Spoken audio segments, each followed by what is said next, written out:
ये तमाम जो हमारी फोर्सेस हैं, हमारी एजेंसीज़ हैं, सारी जो पाकिस्तान की हिफाजत के लिए हर वक्त अपनी जानें हथेली पे रख के घूम रही होती हैं, तो ये सारे लोग मिल के एक दूसरे से इंफॉर्मेशन शेयरिंग के हवाले से ये चीज़ें सामने आ जाती हैं और फिर उसके बाद ऐसे ही है सर अब दोबारा चूँकि 2 केसों के हवाले से हम बात कर रहे हैं, मैं दोबारा वापस जाना चाहूँगा।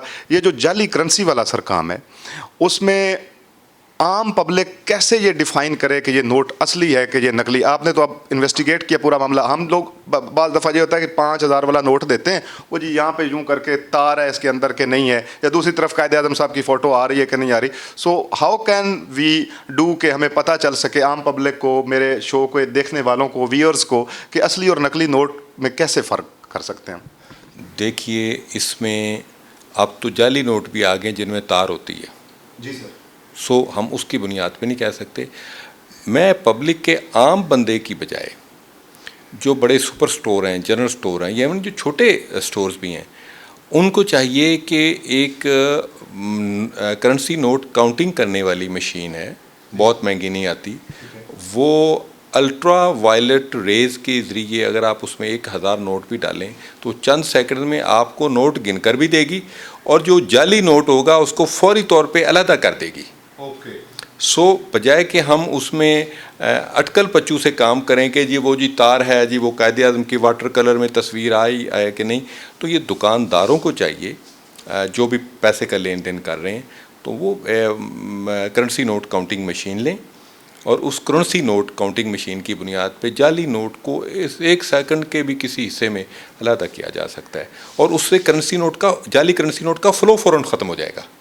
फ़र्ज़ करें एक बंदा जाली नोट लेके किसी दुकानदार के पास जाता है, जब उसने उसको मशीन में से चेक करना तो उसने उसी वक्त कह देना ये आपका नोट जाली है। तो मकसद हमारा ये है कि जाली नोटों का जो फ़्लो है उसको स्टॉप कर दिया जाए। तो ज़ाहिर जब किसी ने भी जाली नोट बनाना है तो किसी दुकानदार के पास जाना है। जब दुकानदार के पास सबको पता होगा कि दुकानदार के पास वो मशीन है, तो जाली नोट चलाने वालों की दुकान उसी वक्त बंद हो जाएगी।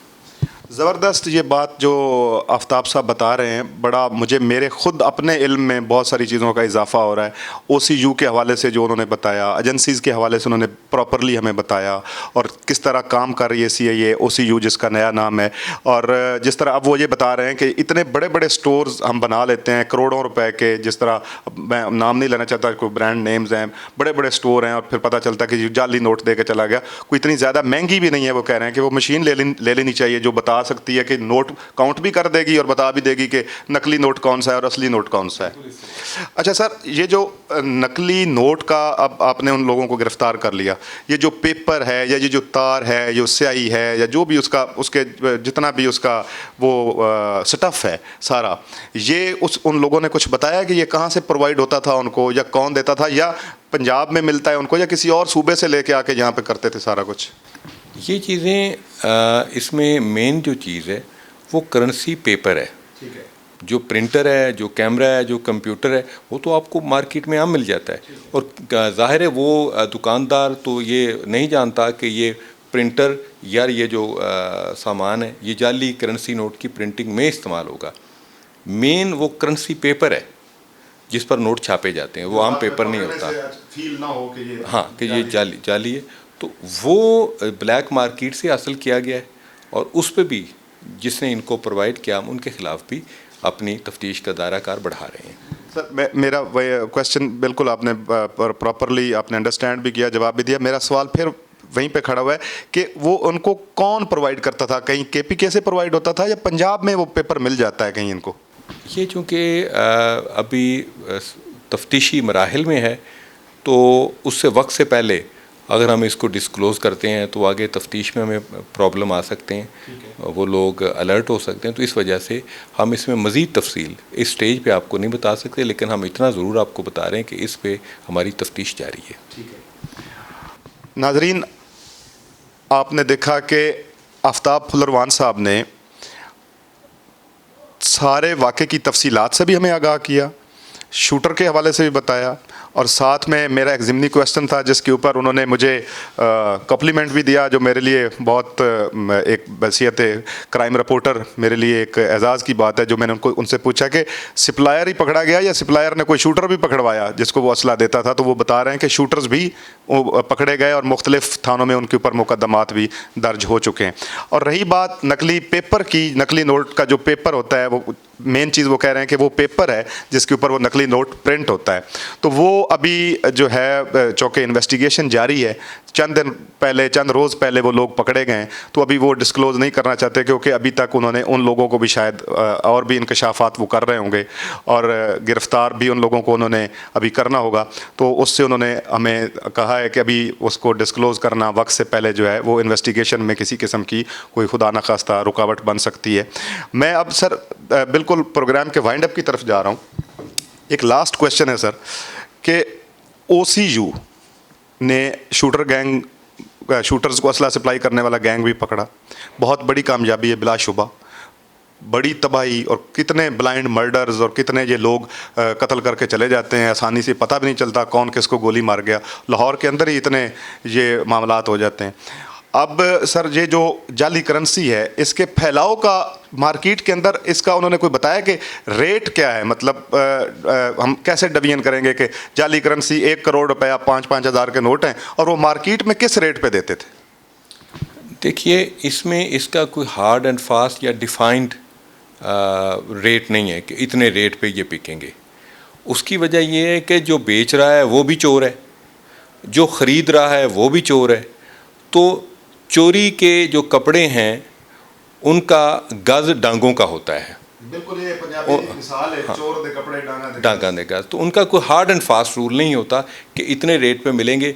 वो जितने पे उनको निकल रहे होते हैं वो उतने पे आगे बेच देते हैं। हम ये नहीं कह सकते कि जी 1 करोड़ के जो नोट हैं वो आपको 10 लाख में मिलेंगे या 5 लाख में मिलेंगे। वो दोनों चोरों की आपस में डील होती है और जब पुलिस उनको पकड़ती है तो फिर बेचने वाला चोर भी पकड़ा जाता है और ख़रीदने वाला चोर भी पकड़ा जाता है। बिल्कुल ज़बरदस्त तरीक़ाकार ये होता है कि वो जाली नोट बनाते हैं, जहाँ पे वो मैक्सिमम उनको प्रॉफिट हो रहा होता है वो वहाँ पे ब्लैक मार्केट में जाके दे देते होंगे, क्योंकि लेने वाले को भी पता है कि मैं एक चोरी कर रहा हूँ या एक मैं जाली नोट ख़रीद रहा हूँ, बेचने वाले को भी पता है मैं जाली नोट बेच रहा हूँ।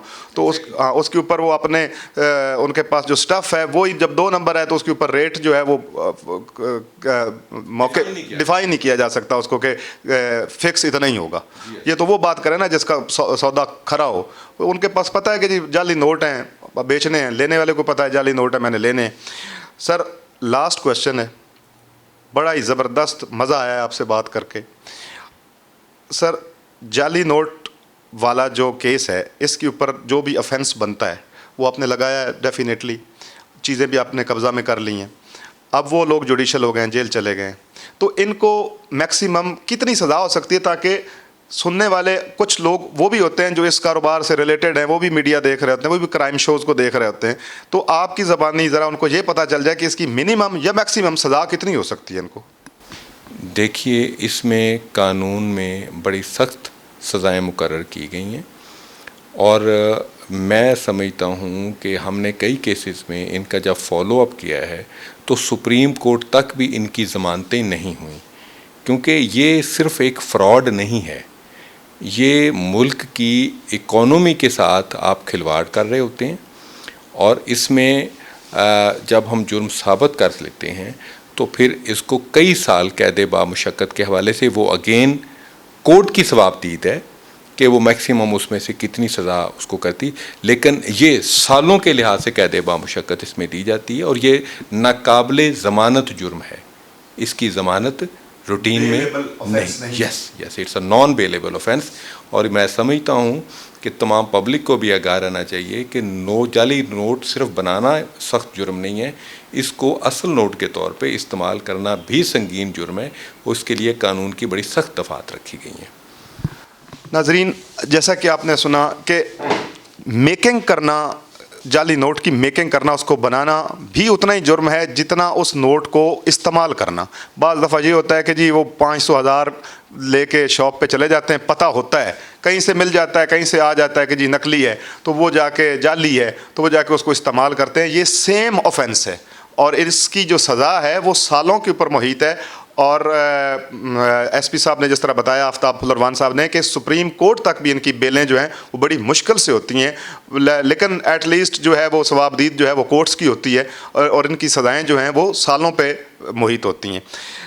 आपने देखा और जाना कि CIA के अफसरान, CIA के जवान किस तरह अमन आमा के क़याम के लिए, जराइम को कंट्रोल करने के लिए हर वक्त बाहिम्मत होके और बहादुरी के साथ और जाँफिशानी के साथ, ताकि सोसाइटी के अंदर क्राइम को रोका जा सके, कंट्रोल किया जा सके, मेहनत कर रहे हैं। बिलाशुबा हामिद बहलोल की तरफ से, 7 न्यूज़ की तरफ से, मेरी प्रोग्राम हिसाब की टीम की तरफ से, एसपी साहब, इनकी टीम, DSP हसनैन हैदर साहब, कैप्टन लियाकत अली मलिक साहब जो OCU के सरबराह हैं इस वक्त, CIA को जो नया नाम दिया गया, ये हमारी हर तरह की सपोर्ट और दुआएं, ये सारी चीज़ें इनके साथ शामिल हैं, और ये मुबारकबाद के मुस्तहिक हैं किस तरह ये कर रहे हैं। और मैं इंशाअल्लाह इनके साथ राब्ते में हूँ और टच में हूँ, ताकि इस तरह की कोई भी बड़ी चीज़ जो कि जे अपनी जान हथेली पे रख के आवाम के लिए, पब्लिक के लिए अपनी ड्यूटी सर अंजाम देते हैं,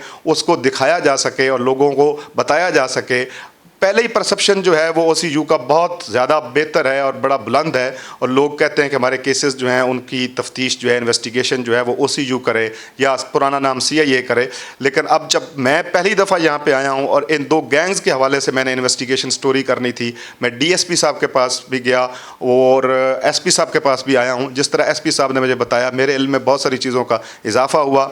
और स्पेशली जो मैं आपको लास्ट जाते हुए एक बात करना चाहता हूँ, जहाँ से ये जिम्मेदारी पुलिस की है, OCU डिपार्टमेंट की है, या ओवरऑल बाकी एजेंसीज़ की है, उसी तरह ये आवाम की भी जिम्मेदारी है कि वो अपने आसपास नज़र रखें, वो देखें कि यहाँ पे कोई गैर कानूनी कोई सरगर्मी तो नहीं हो रही। अब वो बता रहे हैं कि एक बंदा जो वेपन सप्लाई करता था शूटर्स को, वो सब्ज़ी फरोश के रूप में था, और हरबंसपुरा से जो जाली नोट बनाने वाले गैंग को पकड़ा गया, वो भी वहाँ पर रह रहे होंगे। ज़ाहिरी बात है उन्होंने वहाँ पर कोई घर रेंट पर लिया होगा। ये आवाम की भी उतनी जिम्मेदारी है जितनी पुलिस अफसरान की है। अब मुझे दीजिए इजाज़त, मेरे साथ आपकी मुलाकात होगी अगले एपिसोड में एक नई स्टोरी के साथ। खुदा हाफिज़।